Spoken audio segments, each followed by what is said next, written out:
त्याच मंदिराच्या भिंती दिशा सर्व दाही. की दुःख पाहुनी दुसऱ्याचे जेव्हा भरतात डोळे, डोळ्यात आल्या त्या पाण्याला तीर्थ भेटायला निघाले.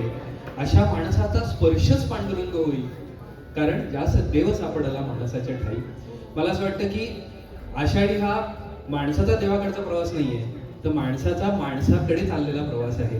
याचं कारण असं आहे, माणूस द्यावा, माणूस घ्यावा आणि माणूस माणसाकडे येत जात राहावा आणि माणुसकीच्या लाटेला माणुसकीचा किनारा मिळावा, म्हणून उत्सव असतात. त्या या सिमेंट कॉन्क्रीटच्या जंगलामध्ये उत्सवाचं काय औचित्य असणार मला सांगायचं. उत्सव कशासाठी? गणेश दादा काय सुंदर बोलले. गणेश दादांचा वर चष्मा आहे आणि त्यांच्या डोळ्यालाही चष्मा आहे.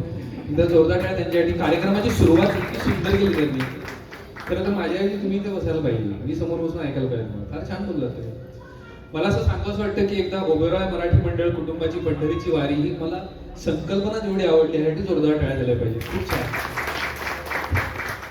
आणि तुम्हाला सांगू का, आज ते सुरमणी महेश कुलकर्णी आलेले आहेत ना, त्यांचं गाणं म्हणजे कसं आहे माहिती का, मी गातो आणि तुम्ही ऐका असं नाहीये. त्यांचं गाणं असं आहे की कसे आहात तुम्ही, पटते का तुम्हाला मी गातोय ते, आपण बरोबर चाललोय ना, असं विचारपूस करणारं गाणं आहे. शास्त्रीय संगीत म्हटलं की लोकांना वाटतं बरंच सरगम आणि बरेच काय काय आकार उकार आणि तोंड उघडून गाणं असेल. असं काही नाहीये. अतिशय दिलखुलास मैफल.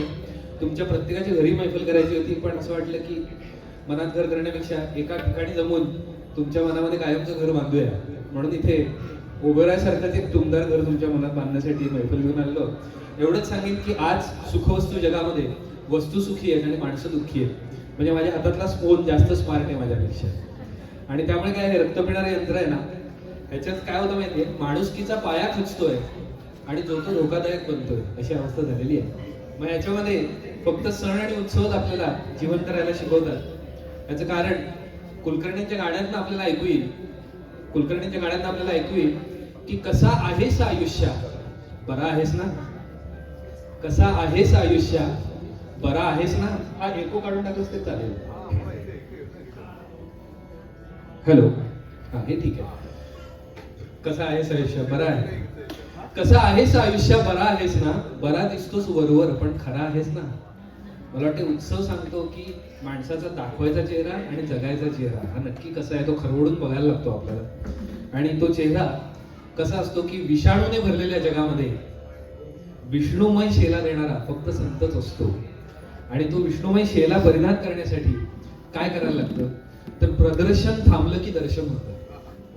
आणि आमच्या आजच्या मैफलीमध्ये फक्त पेटी, तबला आणि गाणं आणि पकवाज हेच आहे. म्हणजे चुलीवरचा स्वयंपाक आहे, मेनू कार्ड नाही, मेनू पता नाही आगे काय.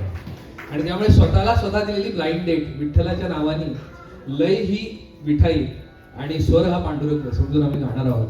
तर मी महेशजी कुलकर्णींना विनंती करतो, एक जुजबी माईक चेक करूया नाही का.